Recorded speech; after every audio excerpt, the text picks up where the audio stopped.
And still in the US, as I just said, Romney has delivered an impassioned plea for her husband after the Republican Party formally nominated him as its candidate.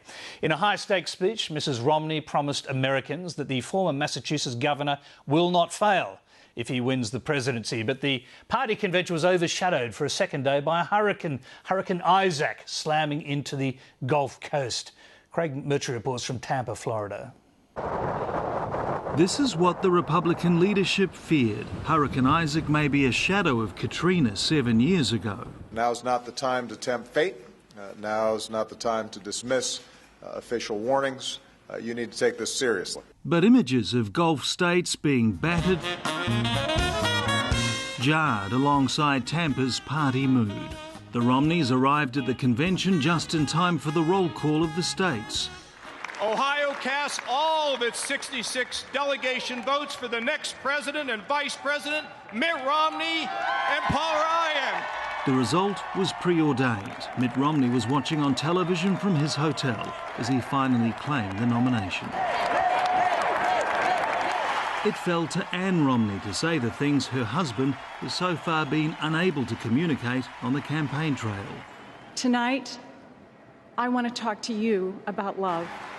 Speaking directly to women, she did her best to close the vote agenda gap. And that is where this boy I met at a high school dance comes in. His name is Mitt Romney, and you should really get to know him. She spoke of his character, their family, their relationship. A storybook marriage? Nope, not at all. What Mitt Romney and I have is a real marriage. It was a glowing testimonial.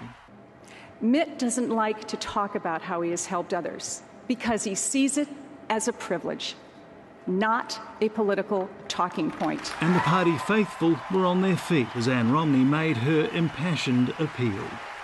This is the man who will work harder than anyone so that we can work a little less hard.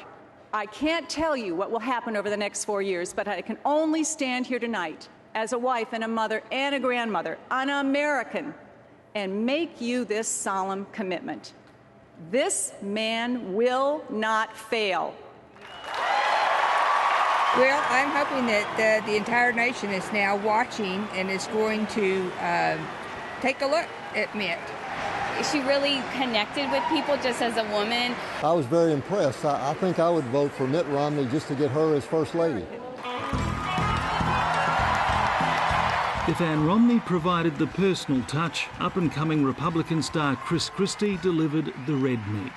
It is time to end this era of absentee leadership in the Oval Office and send real leaders back to the White House. America needs Mitt Romney and Paul Ryan, and we need them right now.